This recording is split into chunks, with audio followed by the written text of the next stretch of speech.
జైల్లో కొంతమందికి ఏంటంటే ఇప్పుడు చెప్తున్నారు జియాపూర్ రెహమాన్, చోటా రాజన్ ఇట్లా చెప్తారు కదా, వాడు ఎవడో అల్లాటప్ప రౌడీ ఉంటాడు, వాడికి అలా అనిపించుకోవాలని ఉంటది. కేజ్రీవాల్ నేసేస్తే నేను ఫేమస్ అవుతాను అనుకుంటాడు, నేర చరిత్ర గలవాడే కదా. అవును, అంటే అలాంటి భయానక వాతావరణంలో ఈయన ఉంచారు.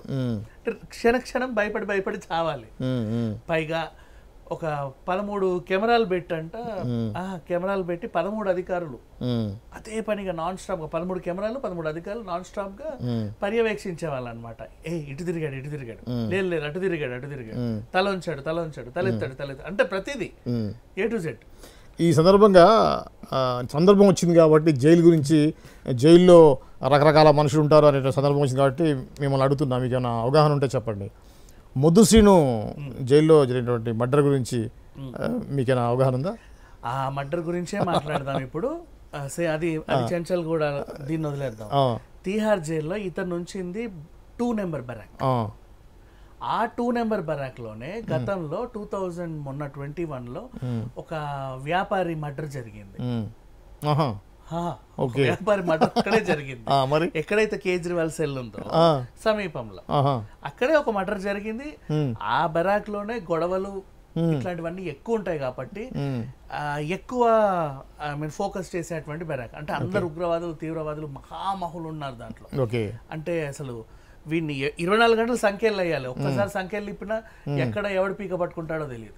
అట్లాంటి మనుషులు ఉన్న ఏరియాలో ఈయన్ని తీసుకెళ్ళి అక్కడ పెట్టారు ఒక చిన్న డబ్బాలో 14/14/8 ఒక చిన్న టెంపో. అదే దాంట్లో పెట్టి అవకాశం ఉంది ఖచ్చితంగా. జైల్లో కూడా ఇటువంటి సంఘటన జరిగే అవకాశం ఉంది కాబట్టి మళ్ళీ బాత్రూమ్ కి వెళ్ళి మళ్ళీ సెల్ కి వచ్చి కూర్చోవాలి. ఆ వెళ్లే దారిలో కూడా ఎవడో ఒకడు అరే ఈయన నేసేస్తే మనం ఫేమస్ అవుతాం, కావాల్సింది ఫేమస్. అవును, అట్లాంటి ఉంటారు. అవును, బయట చెప్పాలి, వాడి పేరు ఉండాలి అంతే, వాడు ఏమన్నా కానీ. ఇంకా తిహార్ జైల్లో ఎట్లున్నారంటే మొన్న గ్యాంగ్స్టర్ పెళ్లి చేసుకోవాలా 250 మంది పహారా, వాడు పెళ్లి చేసుకుంది ఇంకో గ్యాంగ్స్టర్. వాళ్ళ పెళ్లి వచ్చే వాళ్ళందరికి ఐడి కార్డులు, వాళ్ళకి స్కానర్లు, ఎవడొస్తున్నాడు ఎవడెళ్తున్నాడు 24 గంటలు ఏదో ఇట్లా చూసి మళ్ళీ చాలా జాగ్రత్తగా తీసుకెళ్ళాడు. అంటే ఆయన ఎవరంటే ఆల్రెడీ 2-3 సార్లు తప్పించుకున్న వ్యక్తి జైలు నుంచే, 2-3 తప్పించిన వ్యక్తి, అతను తప్పించుకున్న వ్యక్తి. అట్లాంటి ఆయన పెళ్లి ఆయన హక్కు అని కోర్టు భావించి ఆయన తీర్పిచ్చిన పాపానికి ఆయన అలా తీసుకొచ్చి పెరోల్ మీద మళ్ళీ తీసుకెళ్లారు. అంటే అంత భద్రత అట్లాంటి వాళ్ళందరూ ఉన్న ఏరియా. అండ్ ఇప్పుడు నార్మల్ గా ఇప్పుడు ఆర్థిక నేరాలు ఇలాంటివి చేసే లైక్ చిదంబరం కూడా అదే జైల్లో ఉంచారు. కనిమొళి వాళ్ళందరినీ కూడా ఏదో బెరాకులు సపరేట్ బెరాకులు ఇచ్చారు. అంటే ఆర్థిక నేరాలు చేసేవాళ్ళు, చెక్ బౌన్స్లు అండ్ కంపెనీ బోర్డులు తిప్పేయడాలు ఇలాంటివి ఉంటాయి కదా. అంటే వాడు మనిషికి ప్రమాదం కాదు, సమాజానికి ప్రమాదమే, మనిషికి ప్రమాదం కాదు. ఇంకో మనిషిని వాడు ఏం చేయడు, వాడికి వాడు ఏం చేసుకోడు అనే వాళ్ళని ఒక ఫ్రీ బెరాక్ లో వదిలేస్తారు. ఇక్కడ ఉన్న వాళ్ళు ఏంటంటే మనిషికి వాడికి ఇట్లా చూస్తారు, నన్ను ఎందుకు చూసారు అని కలుపొడి చేస్తారు. అలాంటి వాళ్ళు వీళ్ళ మధ్యలో ఉంచారు కేజ్రీవాల్. అంటే అది నేను హింస పెట్టినట్టేలే, హింస పెట్టలేదని మాత్రం అనలేదు, హింస పెట్టినట్టు. ఇకపోతే కవిత విషయానికి వస్తే మళ్ళీ కవిత దగ్గర కూడా వద్దాం. ఆమె జైలుది కవిత జైల్లో ఏంటంటే ఇంకో 2 మహిళలతో పెట్టారు. అది చాలా మందికి 50-50 ఛాన్స్. ఆ ఇద్దరు నిజంగా ఖైదీలేనా లేకపోతే దృశ్యం సినిమా రిపీట్ అని నిజం కానిస్టేబుల్ కూడా లోపల ఖైదీ డ్రెస్ వేసి పెట్టొచ్చు. ఎందుకంటే ఈమె నోరిప్పట్లే కదా, నోరిప్పట్ల.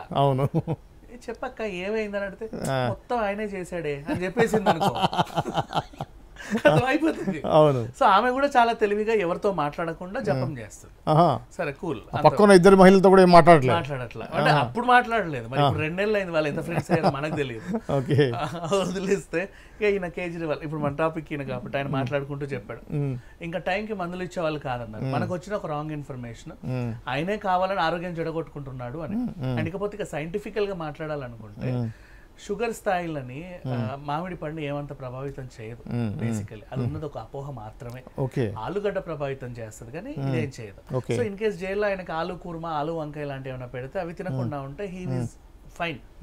అండ్ అప్పటికీ కూడా చాలా మంది ఇంకేమంటారంటే పొటాటోలో ఉన్నటువంటి ఈ కెమికల్స్ అన్ని షుగర్ ని ఇలా ప్రభావితం చేస్తా అంటారు, కానీ నువ్వు ఎప్పుడైతే దాన్ని కూర్మా వండుతావో దాంట్లో ఏం ఉండవు, రుచి తప్ప ఏమి ఉండవు, రుచి తప్ప.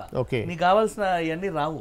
మనం చేపల పులుసు కూడా ఫోలిక్ యాసిడ్ అది ఇది అని ఏదో నమ్ముతాం, కానీ ఆ మామూలు ఫిల్లెట్ ని అలా అలా వేపుకొని తినే వాళ్ళకి అవన్నీ అందుతాయి. మంచిగా డీప్ ఫ్రై బాగా మరిగించి మరిగించి మరిగించి నల్లగా ఎటు ఇటు ఫ్రై చేసే వాళ్ళకి ఉండవు. ఆ రుచి మాత్రమే వస్తుంది. ఇది కొంచెం గమనించుకుంటే మంచిది. అంటే తిండి వల్ల ఆరోగ్యం ప్రభావితం అయ్యేది, ఫ్రూట్స్ వల్ల ప్రభావితం అవుతుంది. ఫ్రూట్స్ నువ్వు వేంపేది గింపేది ఏం లేదు, డైరెక్ట్ కట్ చేసి తినడమే కాబట్టి కొన్నిటికి అవి పడతాయి, కొన్నిటికి అవి పడవు, ఇంతే. అండ్ అదే మామిడి పండు ఒకవేళ ఆయన పెరుగుతో కనుక తీసుకుంటే అది కొంచెం ప్రమాదంగా ఉండేది, అట్లేం ఉండదు. సరే, ఇంకా అసలు విషయానికి వస్తే అదొకటి మనకు వచ్చిన వార్త. నెక్స్ట్ ఇంకేం చేసేవాళ్ళు, ఎప్పుడు నిరంతరం పర్యవేక్షించి స్టూల్ అడిగాడు, కుర్చీ అడిగాడు, అవి అడిగిన వారానికి ఇచ్చారు. పెన్ను పేపర్ అడిగితే అడిగిన వారానికి ఇచ్చారు, ఫస్ట్ ఇవ్వలేదంట. దానికి మనం కేజ్రీవాల్ని నేనేం సమర్థించను ఈ విషయంలో. ఎందుకంటే జైలుకి వెళ్ళిన తర్వాత బెల్ట్ తో సహా తాళ్లతో సహా అన్ని ఇచ్చేయాలి. వాళ్ళకి అవన్నీ మారణాయుధాలే. నువ్వు దేంతో ఏం చేసుకుంటావో నాకు తెలియదు, అంతే కదా. నువ్వు ఉంగరాన్ని కొరికి దాన్ని ఇట్లా గొంతు కోసుకున్నా కోసుకోవచ్చు, నీ ఇష్టం. సో అవన్నీ ఇవ్వరు బేసికలీ. అవి కావాలంటే స్పెషల్ పర్మిషన్ తీసుకోవాలి, దాన్ని మళ్ళీ కోర్టు అప్రూవ్ చేయాలి, దాన్ని మళ్ళీ జైలర్ నమ్మాలి. ఎంత కోర్టు ఇచ్చినంత మాత్రాన నీ సేఫ్టీ జైలర్ కదా కావాల్సింది. జైలర్ కూడా నమ్మాలి నీ ప్రవర్తనను చూసి, ఇతను ఏం చేసుకోడు, పర్వాలేదు ఇవ్వచ్చు, ఏదో కవితలు రాసుకుంటాడు, ఏదో ముగ్గులు వేసుకుంటాడు, పర్లేదు, అప్పుడు ఇస్తారు. ఈ వ్యవధికి కనీసం 14 రోజులు పడవచ్చు, లేదా వారం పడవచ్చు, టైం పడుతుంది. వీళ్ళేని మొన్న కవిత కూడా అంతే, అడిగిన వెంటనే నాకు అది రాలేదు ఇది రాలేదు అని అన్నది కానీ అంత సులువుగా కొంచెం టైం పడుతుంది. నేను కూడా నమ్మాలి మేము. అంటే నువ్వు కోర్టు నమ్మినంత మాత్రం సరిపోదు, కోర్టుకు కావాల్సింది ఆధారాలు. కానీ మేము ప్రత్యక్షంగా నేను చూస్తున్నాం కదా, నువ్వేం చేసుకుంటావో మాకు తెలియదు అట్లా అని చెప్పేసి. సరే, నెక్స్ట్ అండ్ ఈయన డిప్రెషన్లో ఉన్నప్పుడు ఏం చేసుకుంటాడో, అండ్ వెయిట్ లాస్ అయ్యాడు 4.5 kgs ఇప్పుడు మొదటి 2 రోజుల్లోనే. అప్పుడు కూడా వాళ్ళు ఏం చేస్తారు, ఈయన ఎందుకు ఇలా కుంగిపోతున్నాడు, ఇతని ఆరోగ్యం ఏమన్నా దెబ్బతింటే మనకేమన్నా అవుతుందా, మనం ఇది ఇప్పుడు జైల్లో కేజ్రీవాల్ చనిపోయాడు అంటే తిహార్ జైలుకే కదా ఫస్ట్ వెళ్ళేది, వాళ్ళ జాగ్రత్తలు కూడా వాళ్ళకు ఉంటాయి. అందుకే వీడియో కాన్ఫరెన్స్లో డాక్టర్ చేత ఎప్పటికప్పుడు పర్యవేక్షిస్తా అన్నీ చేస్తున్నారు. అండ్ ఆయన నా పర్సనల్ డాక్టర్ కావాలంటే అది అనుమతించాల, వీళ్ళ డాక్టర్ని వీళ్ళు పెట్టారు. అప్పటికప్పుడు ఇంకా రెగ్యులర్ ములాఖాతులు కూడా అవుతానే ఉన్నాయి. వారానికి 2 సార్లు నిన్ను కలవాల్సిన వాళ్ళు వస్తున్నారు, పోతున్నారు. సో ప్రాబ్లం ఏం లేదు. హింస పెట్టాలి అనేది ఏంటంటే ఒకే ఒక అంశం, నిజంగా అది హింసే. అతను ఉంచకూడని బరాక్లో ఉంచారు. ఇప్పుడు జగన్ చెంచల్ కూడా జైల్లో ఉన్నప్పుడు ఆయన తీసుకెళ్లి ఉగ్రవాదుల బరాక్లో ఎలా నల్లని నీగ్రోలు ఉంటారు, ఇట్లా కరుడు కట్టిన నీగ్రోలు, వాళ్ళ మధ్యలో పెట్టలా, సపరేట్ సెల్లోనే కదా పెట్టింది. ఈయనను కూడా ఒక సపరేట్ సెల్లో పెట్టొచ్చు, ముఖ్యమంత్రే. మిగతా వాళ్ళు ముఖ్యమంత్రి స్థాయి వ్యక్తులు, కానీ ఈయన ముఖ్యమంత్రి కాబట్టి ఈయనకి ఇవ్వాల్సింది ఇవ్వచ్చు. జయలలిత గారిని కూడా సపరేట్ గా పెట్టినట్టుగా మనం చాలా మందిని చూసాం జైలుకి వెళ్ళి వచ్చిన వాళ్ళు, పెట్టొచ్చు, కానీ ఈయన అలా పెట్టాల. అంటే ఎందుకు అంటే భయపడి ఆ భయానికి ఏదైనా నిజం చెప్తాడేమో అని ఒక రకమైన ట్రీట్మెంట్ అది. వీళ్ళు దాన్ని హింస అంటారు. ఎందుకు హింస అనుకుంటారు అంటే, జైల్లో ఉన్నప్పుడు అండ్ కస్టడీకి తీసుకున్న తర్వాత కానీ నిన్ను విచారించాలి కానీ నిన్ను తన్నే అధికారం లేదు.